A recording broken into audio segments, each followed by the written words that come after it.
Welcome, Bob, to the For the Love of Group Fitness podcast. Thank you for being here. No, thank you for having me. This is great. This is a great start of my 2023 training, learning year. Fantastic. Awesome. So I came across you. I mean, I've known of you by name, but we kind of connected after the last summits that I organized. So for our listeners, can you just tell them a little bit about your background and how did you end up in group fitness?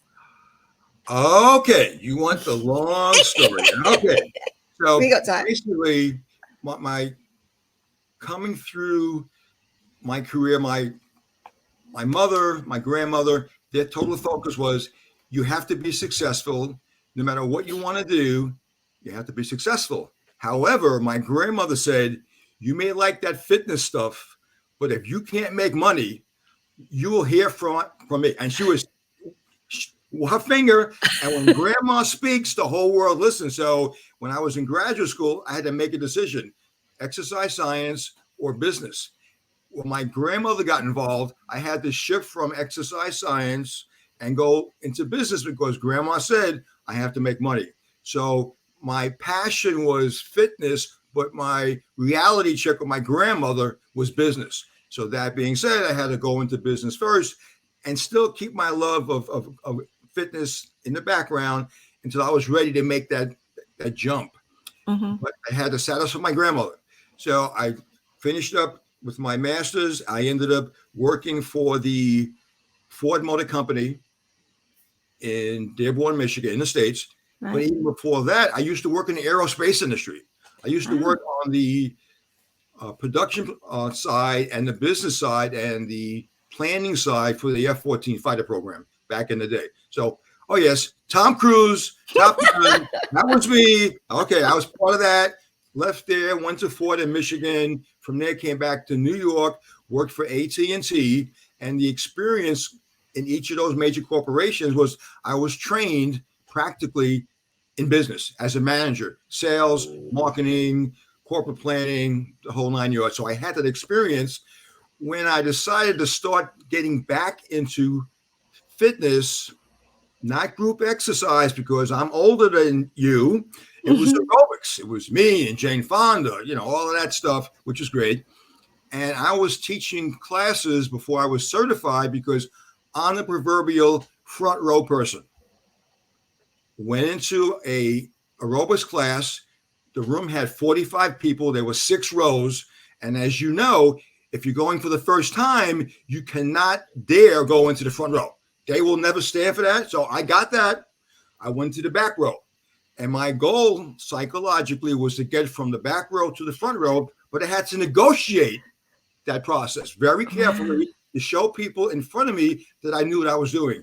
And when they felt comfortable, they let me in from the 5th row to the 4th row to the 3rd row to the 2nd row. And then when I was encroaching on the 1st row, they said, okay, Bob, there's a space right here for you.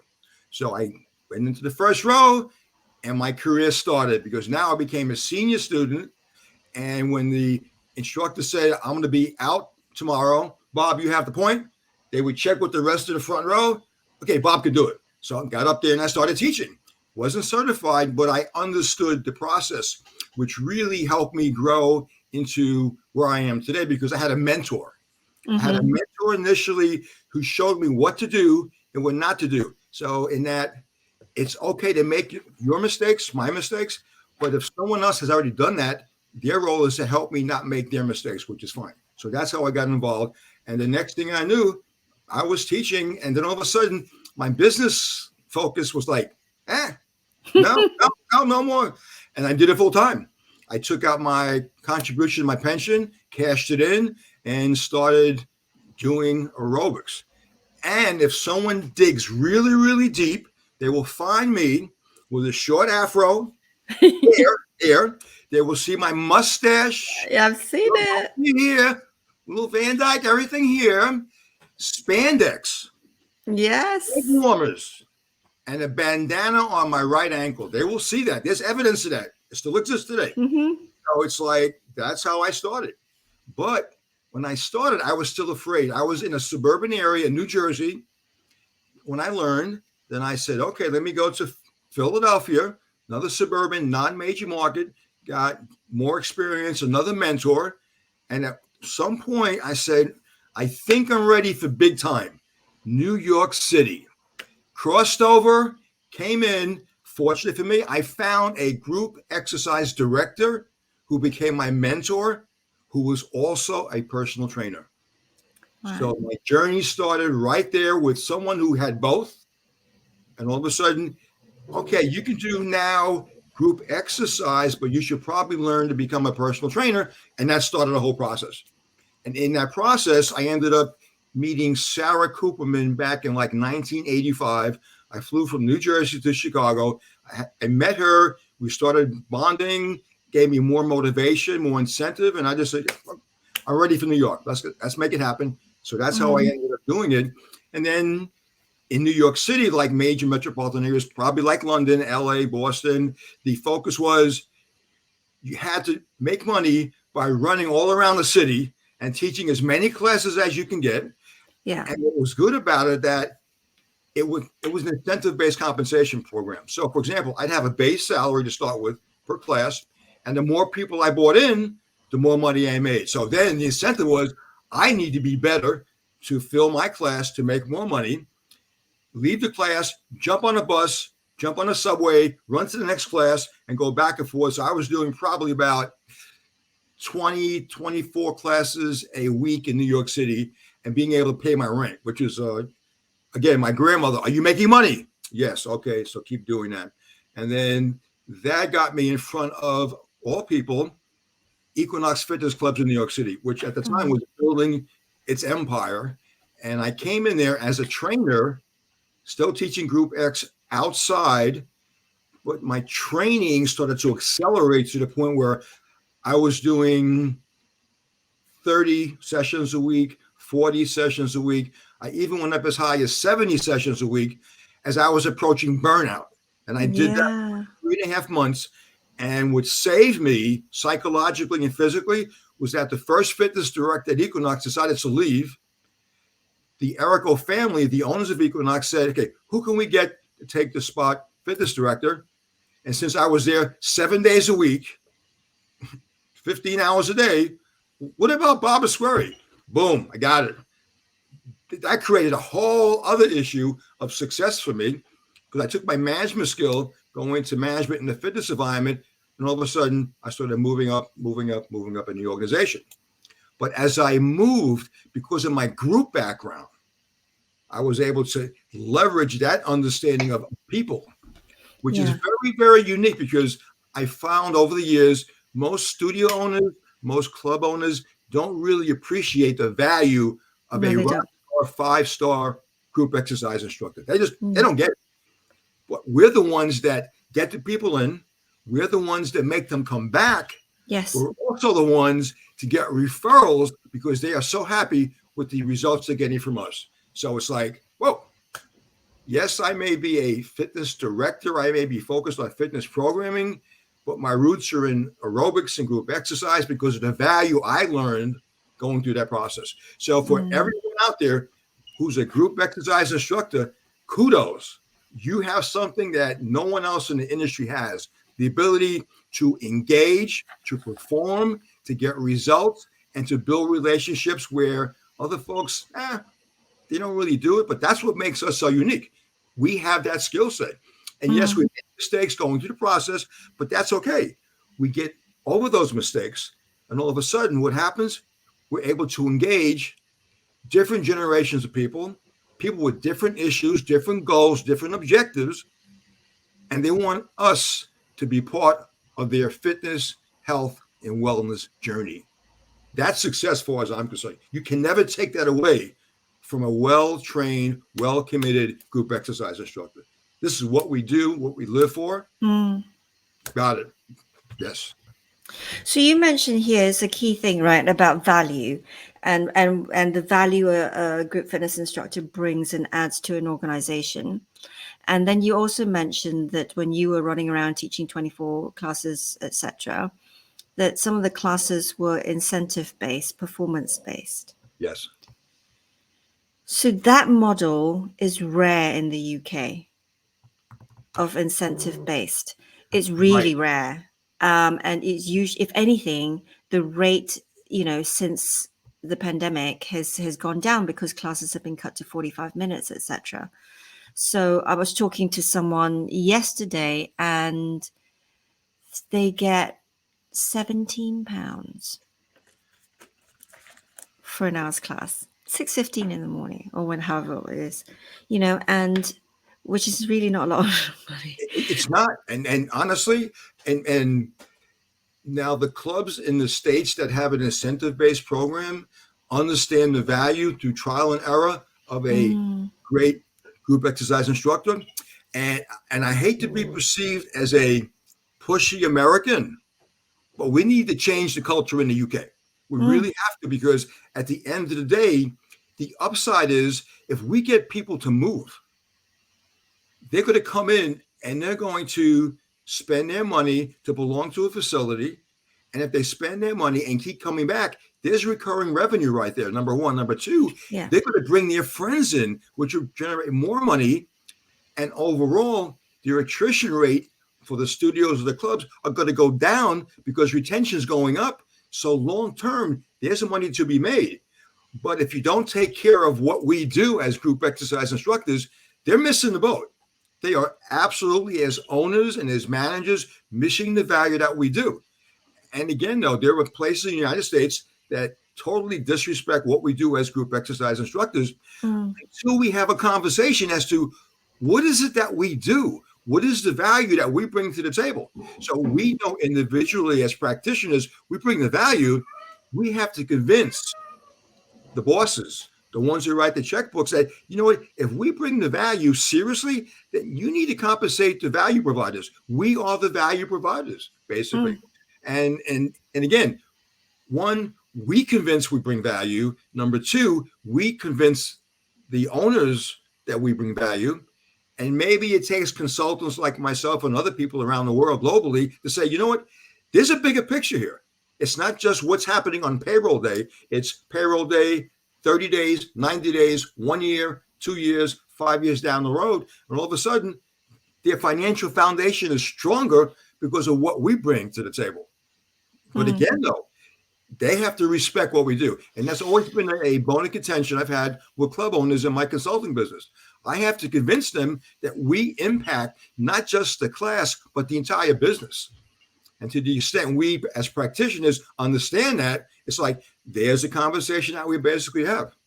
We do impact, big picture. Huge. And some of these members, like I teach at so I've got my own studio, but I also teach at one of the big club chains in the UK.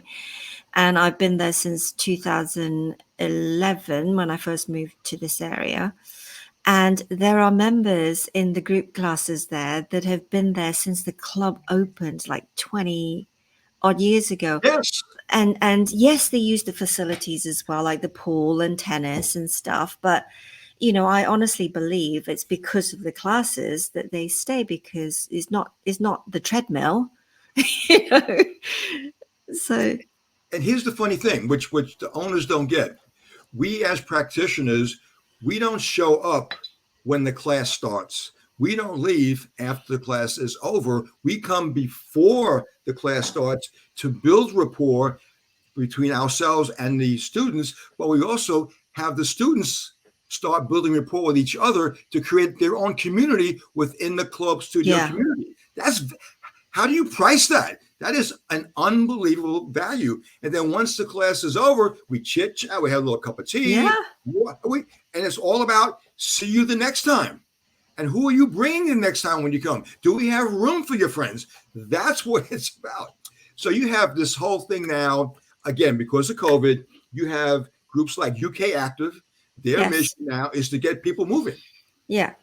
But are they going to move because a club opens up in their neighborhood, or are people going to move because they've bonded with a group fitness persona that listens to them, that makes them feel comfortable, that makes them feel good, and all of a sudden we are the Pied Pipers to get people to move? The club owners can't do that. They're worrying about their bean counters. The managers can't. We are the ones that make people move by engaging them. Okay, so we need to convince the power brokers, yo, UK Active. Yes, you're saying UK Active that you want to change the paradigm, but how are you going to do it, UK Active? You need us to do that. And what does the group fitness thing look like, taste like, feel like? Because we contribute value to make that mission happen, basically. Absolutely. So how can you, so in terms of the value of the instructor, through the pandemic, a lot of instructors have, because they've been treated very badly, perhaps by their clubs, they were just dumped, etc. And they've taken a stance to I'm going to value myself more. It's still not happening. The rate that instructors get paid is the same as it was when I started 30 years ago. Sometimes it's less now, and the cost of living has gone up. So what advice have you got for these instructors, for their morale, and perhaps is there anything that they could do I think at ground level? Well, because of COVID, we had to adapt. So a lot of group fitness folks ended up doing virtual, which was great. So to the extent they make, let's say, X number of pounds or X number of dollars per contact hour with their group, if it's a group environment or it's a one-on-one, whatever that financial number is, that's the number they should be getting back at the club level. If the club wants us to go back into the club, they need to pay us, because they're asking us to give up something that we had to survive during the COVID pandemic to do a programming option, which was virtual. So if you want me to come back, because you're going to need us, because you're not going to do it by themselves, they need us, they've got to pay us what I would call a blended rate that's going to be what the club was paying in the past and what we were making doing virtual programming outside. And honestly, to make this virtual community to come back in, they've got to pay us more than we were making doing virtual work. Now, the understanding is that we have to educate. Someone has to educate those club owners and those studios to recognize we're bringing value back to their four walls, because we're the ones bringing the value in. And if we're not going to be recognized from a compensation standpoint, why should we do it? But now that being said, here's a consideration. Okay, theoretically, 17 pounds plus or minus per class. But what if, from a programming standpoint, the club says, okay, I'm going to offer group classes, but I'm going to raise that payout by a certain amount to be determined. But also, if you, group exercise instructor, have the ability of doing personal training, then you should be making money doing personal training in my facility and make X plus Y. So now we have two revenue streams. On top of that, because we're able to do personal training and group exercise, we should probably be able to do fee-based small group training, which should give us more money than doing a regular class per contact hour, more money than doing a one-on-one session per contact hour, because now we're in front of 5 to 8 people paying a lower fee for a personal contact or relationship with a well-skilled, developed, we call my hybrid who can do everything. So all of a sudden, I have 3 new revenue streams as opposed to having one. So now the opportunity is there, but it gets better.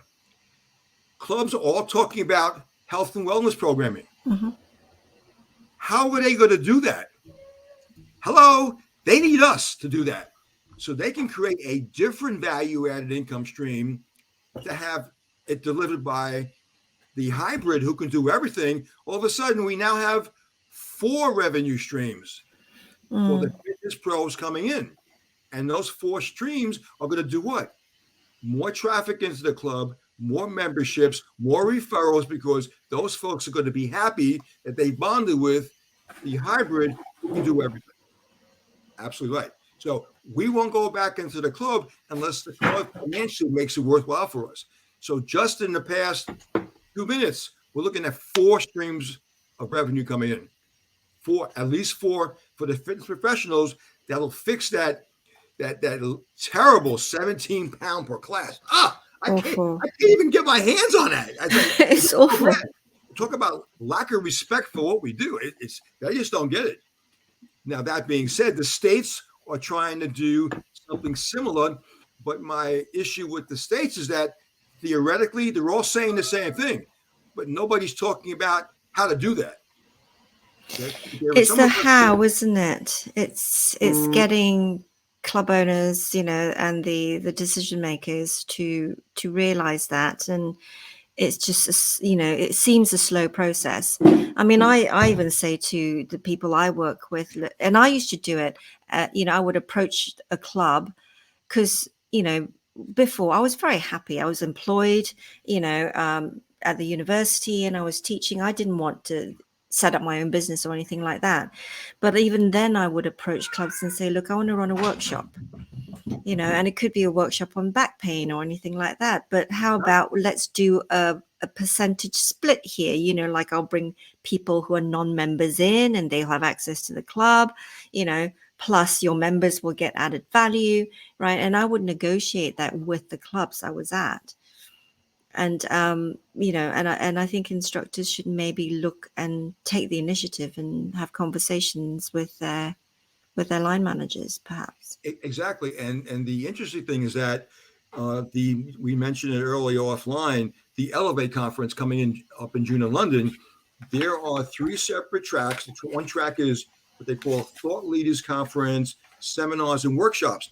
Embedded in that entire process, there is an issue that's targeting, by way of UK Active, how to monetize programming and profitability for the clubs, the studios, and the fitness professionals. So when I saw that in there, I said, oh, wait, this is something different. I've never seen that before coming out of the UK.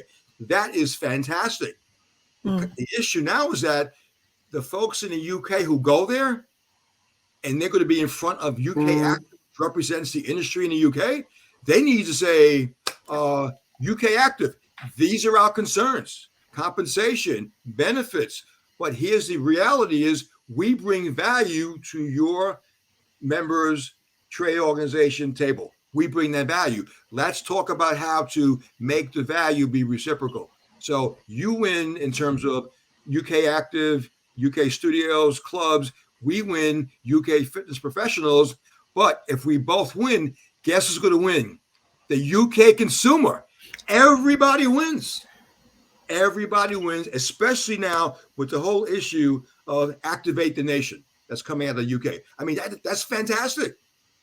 But that's not going to work without us. It's not going to work. They need us to make that happen. And I'm not saying that just to be, arrogant. I'm saying we add value to the equation. We're going to get people to move. And we've proven that over the generations, even though you're younger than me. Younger than me. So we've proven that people like to bond with people that they hear, listen to them all the time. We're Pied Pipers. Yeah, absolutely. Pied Piper, people want to, okay, what should I do next? How can I get better? And their goals are not just fitness, it's health and wellness. COVID proved that. People want to move. They don't want to go through this anymore. And we have the tools. We just have to get the industry to respect what it is that we basically do. Yeah.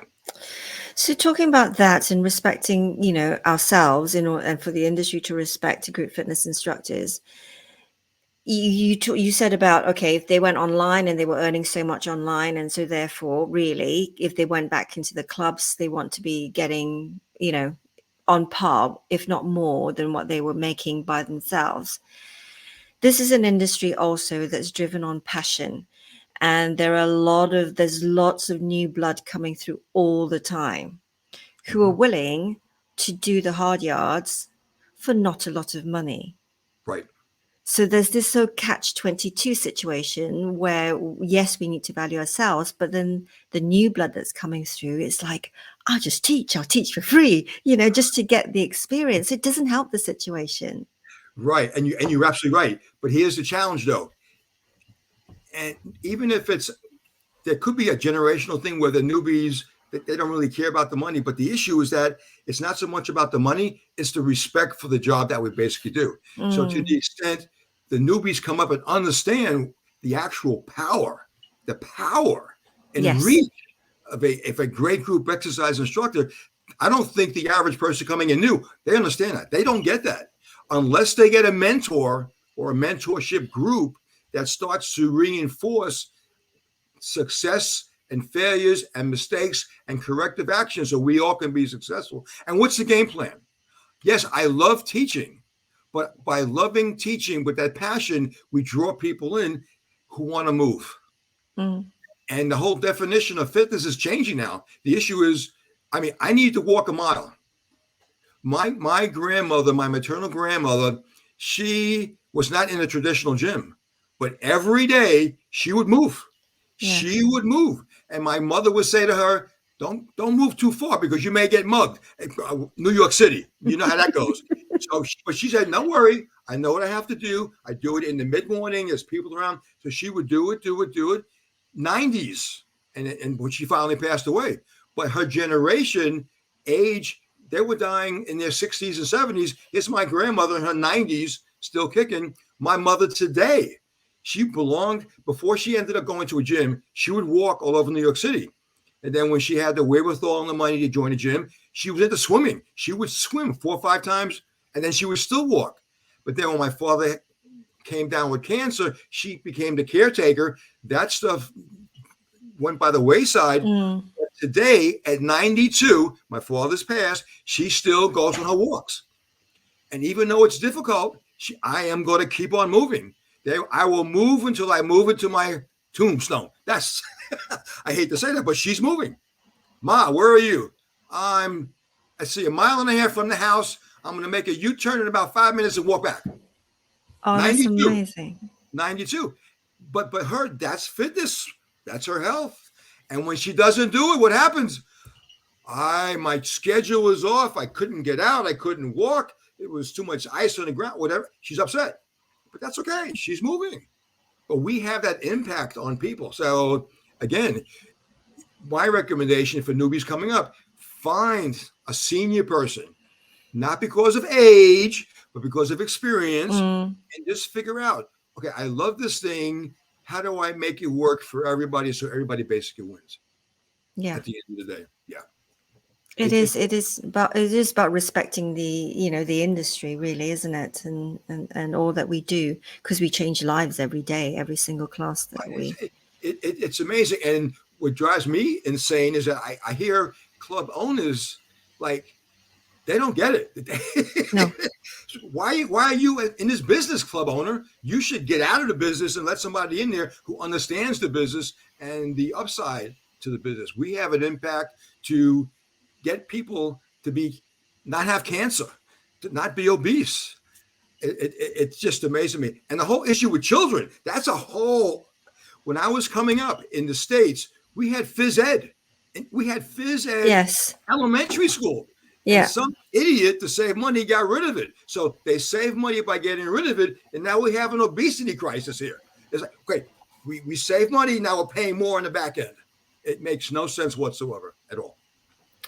There's 2 things that came to mind when you were just talking there. One is that, so the Group X instructor who moves into management might not always have the skill set to actually run a business. Yes. Because it's, group fit is driven off passion, right? The other hand is, I remember this is going back a long time ago, and when I was with FitPro and Les Mills did a module called the Group Fitness Management module, and we would go in and educate the club owners, etc., about the value of group fitness. But you were coming, which was great. They could understand cost per head and lots of other things and the retention.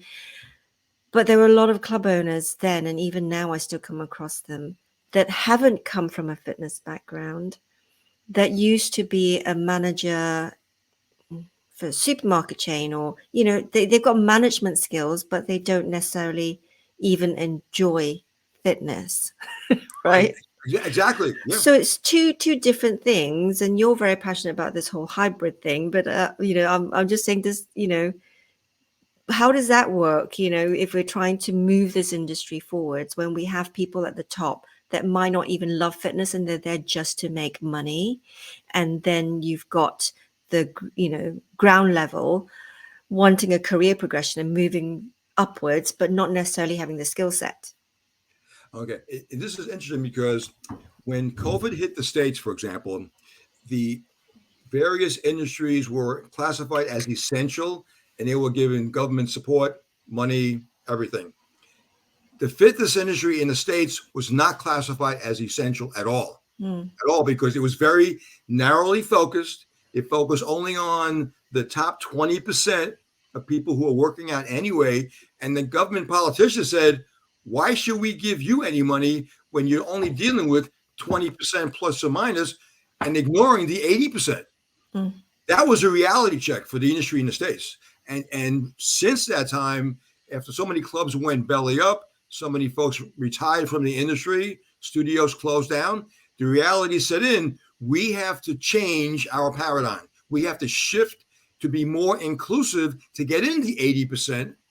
That, yes, they may not want fitness, which is okay. They want to live. They want to move. The issue is health. The issue is wellness. So from a government standpoint, give me an industry that touches 100% of everybody as opposed to 20% of 100%. I'm going to support them. So now the states we're looking at doing just that. But the challenge is, how do you reach those folks? Number one, who's going to be the ones managing that? It won't be the club owners. It won't be the club managers. It's going to be us doing the reach out to those folks who are intimidated already, who feel that fitness is for the elite 20%. And traditionally it has been, but now the issue is, how do we get you to move? How do we get you well? How do we get you healthy and increase your lifestyle and your lifespan? That changes the whole dynamics. So the burden now is on the industry here and in the UK. What are we doing for our people lately at the end of the day?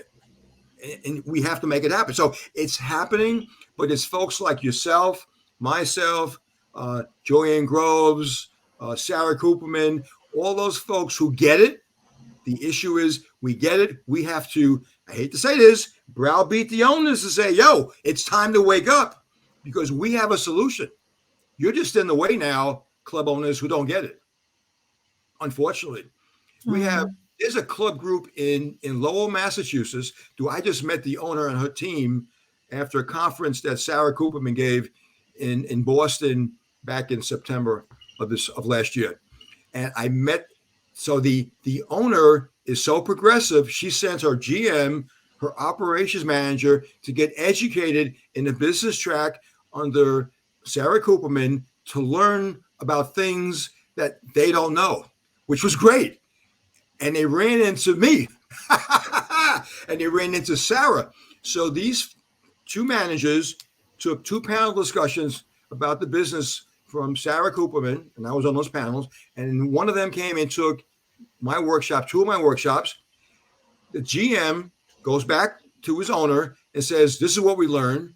The owner said, okay, I want you to follow up with yourself, the GM, the Group X manager, and the operations manager who was there with Bob on a Zoom call and talk about what we can be doing differently to make a difference in our community. We had the Zoom call, an hour. It was great. The GM said, okay, this is too much for me. We need to schedule next week, and I've got to get the owner in here.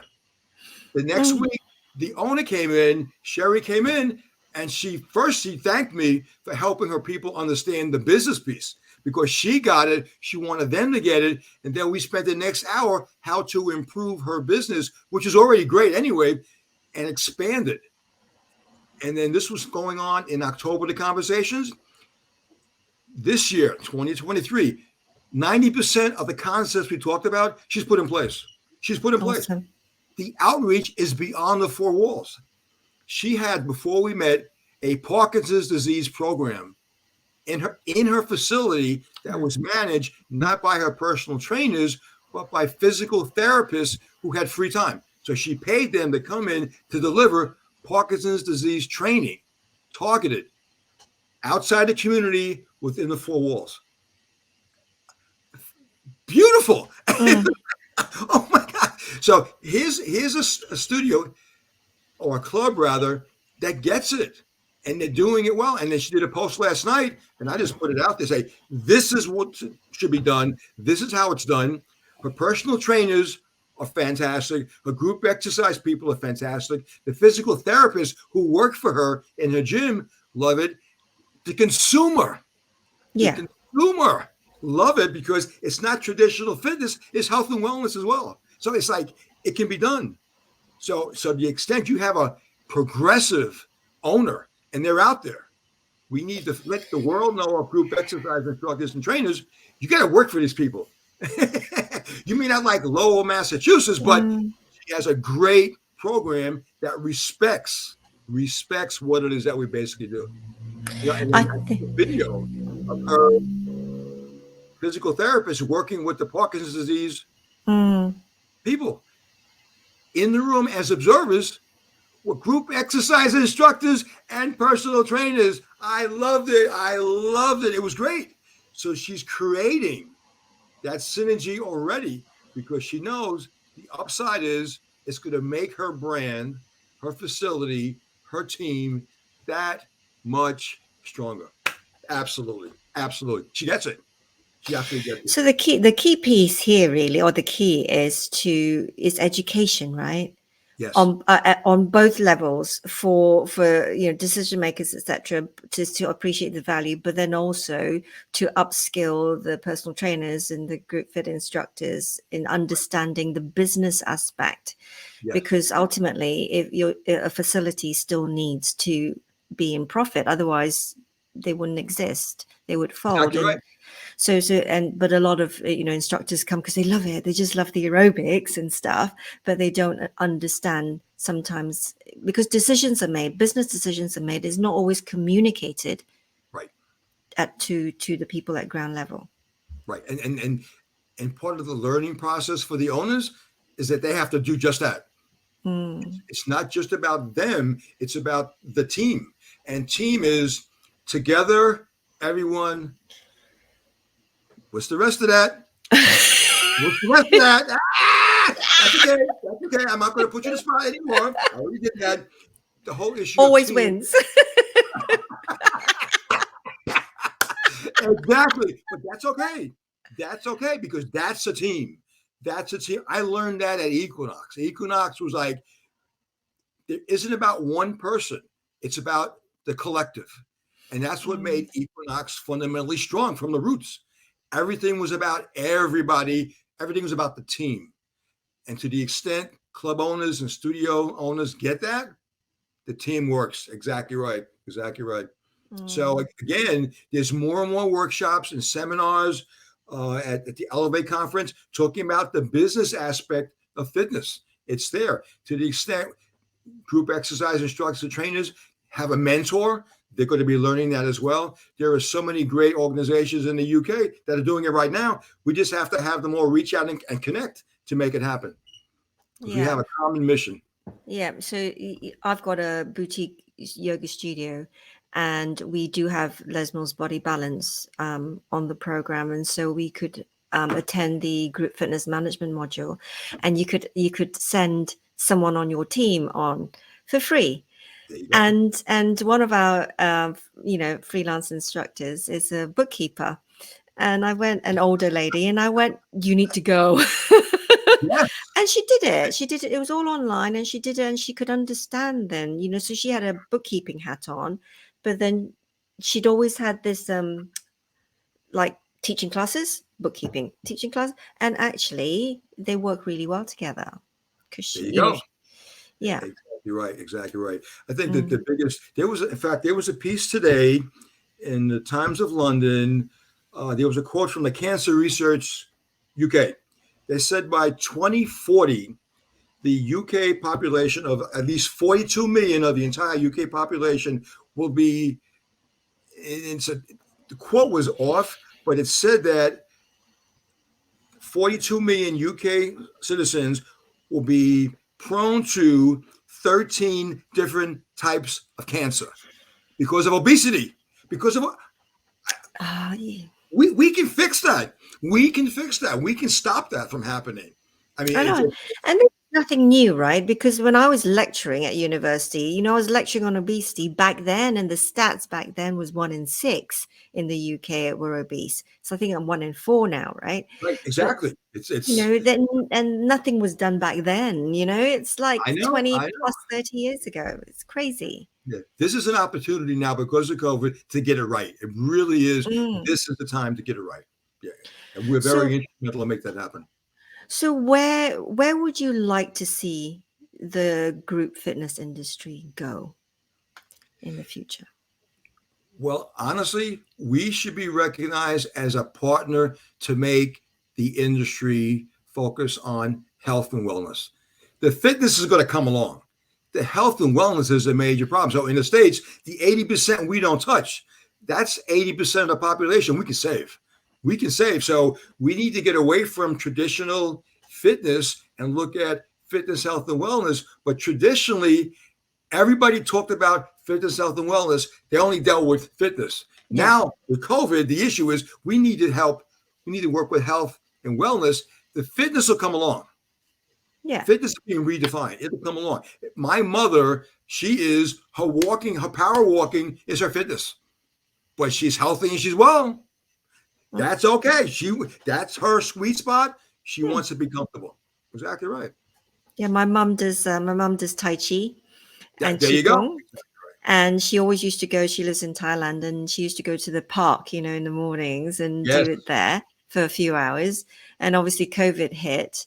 And she's found, how funny is this? She's found a Chinese woman in the UK on YouTube. So, Hey, there's technology. There's technology. Absolutely. Oh yes. and so she knows enough anyway of what to do. So she's got this woman on the iPad I've left her, and she's doing it in her living room at home, and I think it's great because if she can't get out, then Right. she's still Exactly right. doing that stuff. But I think talking about hybrid in terms of the hybrid of online and face to face, I think for my mum it was great that she can still carry on doing stuff and learning online. But I think especially for her age, what's really missing is the community side of not Yes. going to face. So I think it's so important to almost have both, the opportunity to do both, for their mental health, right? Yes, I have a Peloton bike, so I may do my rides in my living room, but I'm going to the gym to work out because I want to be able to interact and talk to people and say hi or no, and just it just gives you a well-rounded perspective on movement. So I do that, and you're right. If I had to sit here and be detached, oh no, we can no. I live off people. I need to have that feedback, that energy, that interaction, and that's all. And even if it's like 5 minutes, hey, how's it going today? What are you working on? Okay, see you later. Boom. That's all it takes. I've got to be able to interact with people, and that's what we do. We bring people together. Group fitness, yeah. We create a destination. We're the Pied Pipers that bring people into a destination to get an experience they cannot get on their own. That's what we do, among other things. Yeah, absolutely. And I think you talked about, obviously, from a marketing perspective, let's kind of the fitness will come, if you focus on the health and wellness. And I think another thing to also kind of talk about is community. Yes. That sense of belonging, not being isolated. It's so funny. I've just come back. I've just had my nails done, right? And by a girl, she's a lovely girl. She works from home, and she says that a lot of her younger clients now, in their 20s, have finished college, etc., only work from home. They've never worked in an office. Oh, no. And she's the first person they see every time. It's like the only person they see outside of their family. And she says it's so weird. And she's only 30 herself, but she goes, this is so weird. They don't have the, let's have a cup of coffee, and all of that. That is so bad. That is so bad. That's no. We need to have that. I mean, mental health is a major problem. We minimize that by interacting with people and engaging conversations face to face, eye contact. We as professionals, we're skilled in hearing the verbal, but hearing the nonverbal. Just by being in front of them, we can hear what they're not saying. That's what makes us unique. Managers can't do that. Owners can't do that. We can do that. We're trained that way. We're trained that way. So, I mean, we're wired. We can do that. So they need to tap what we have to offer. Absolutely. Yeah. Is it a different skill set for the group fitness instructor and the personal trainer? Or can they benefit from both? There's a different skill set in that we're more people focused because we have multiple personalities within a restricted space doing a specific activity where they're all moving somewhat differently.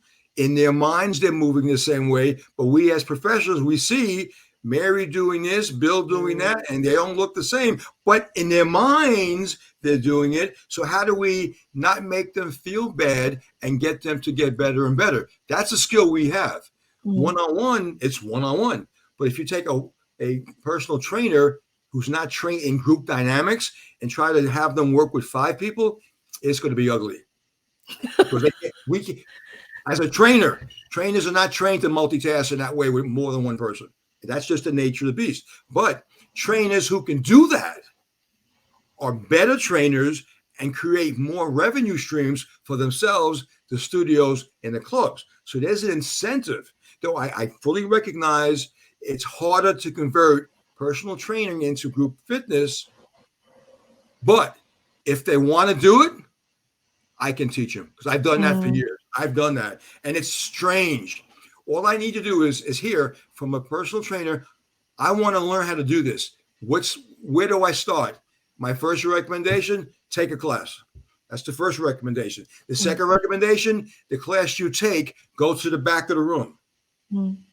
And then you have 30 to 45 days to go from the back of the room to the front. If you can do that, you're ready. I can do that because that dynamic of going from the back to the front is all about group. It's a whole different dynamic because you have to negotiate with every person and every line in front of you to get up there. I loved it. It's stressful. Oh my God, can I step up today? No, I'm not. Can I step tomorrow? Okay, I'm good now. Okay, do this for a while. Okay, what's my next tactic to get to the third row, the second row? And then the first row is a whole different dynamic. But if they can do that, they're my next group exercise instructor. Absolutely. Absolutely. So it's like, Bob, you're crazy. Right, but it works. I'm crazy, but it works.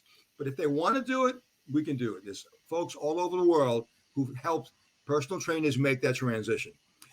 Even when I started learning how to count music, it was ugly. It was ugly. But I was determined. To get it. And when I got it, I had it. That's it. But it was ugly going through that process. I'll be the first to tell you.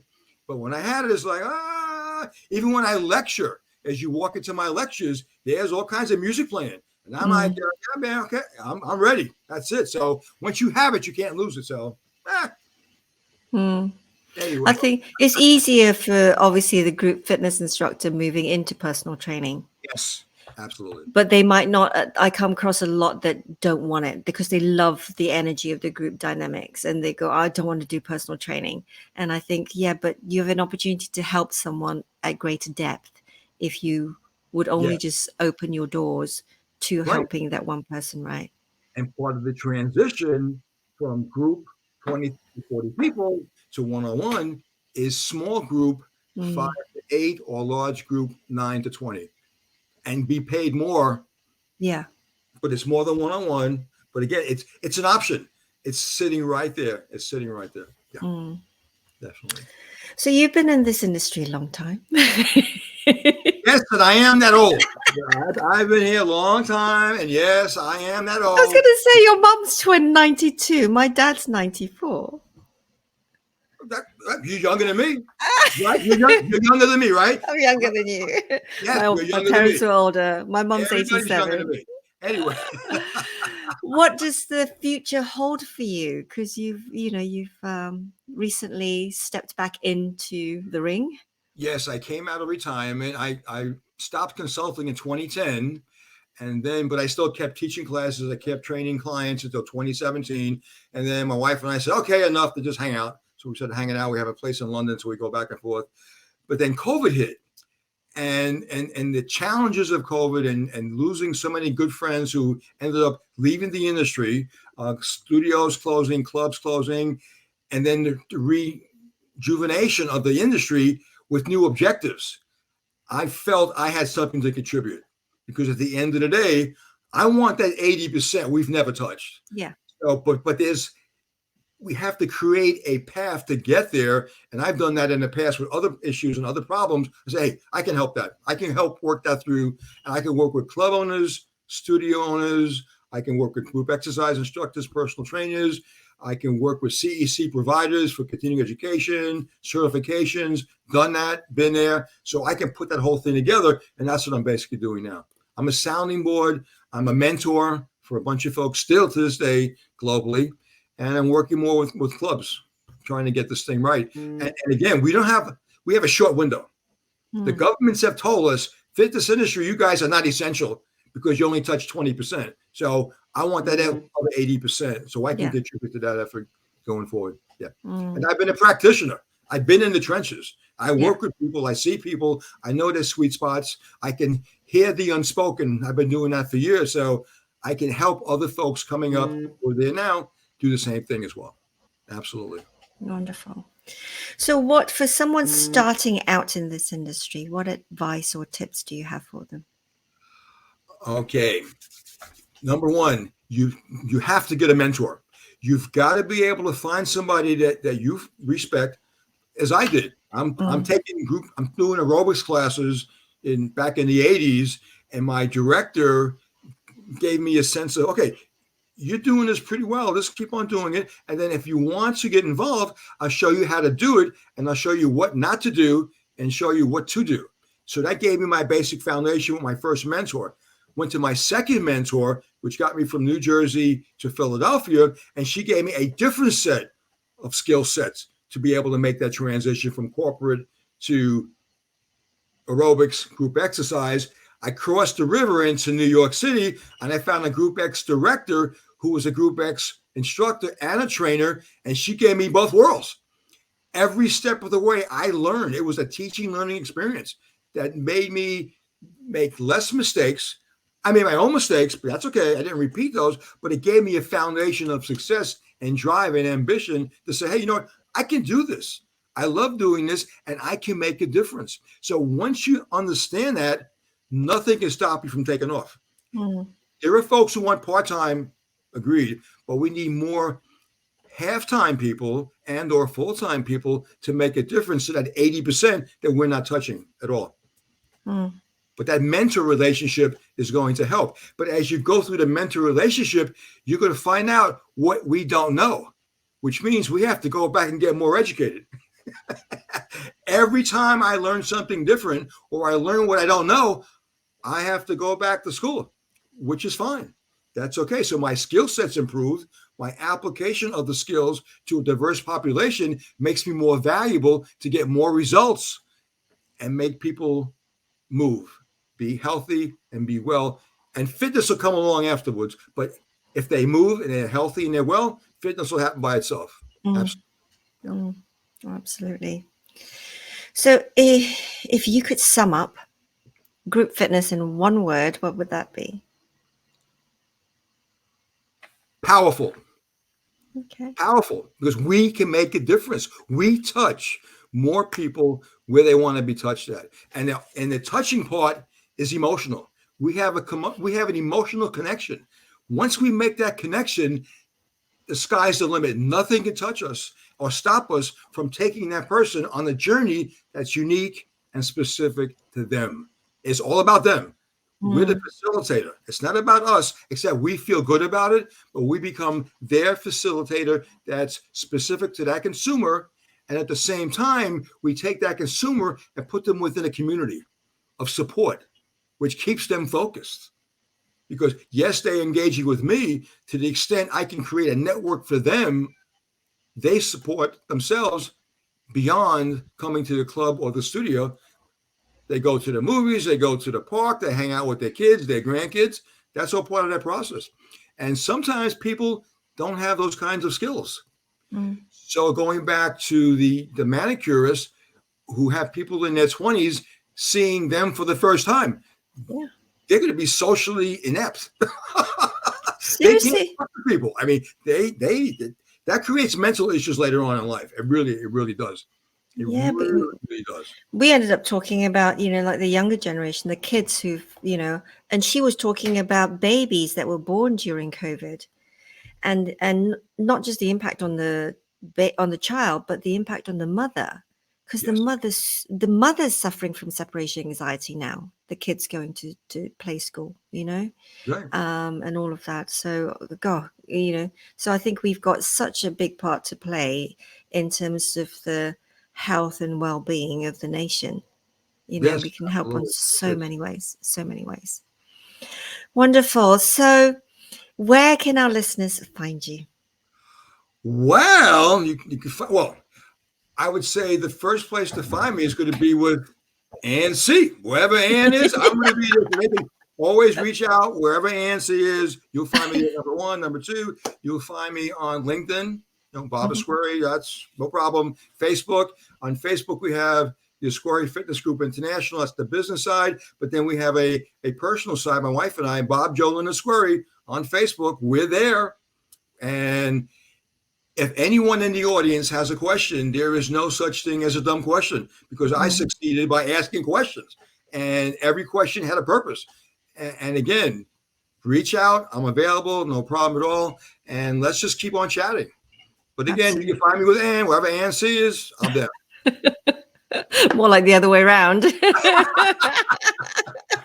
What's Bob up to now? Yeah, there you go. Exactly right. Perfect. Awesome. Thank you so much for your time. No, thank you for the opportunity, because at the end of the day, it's all about how we give back to the industry, and you take the industry away from that 20% to the other 80 we haven't been dealing with. So any venue that gives me a forum to talk about that 80% plus, it's a perfect forum for me.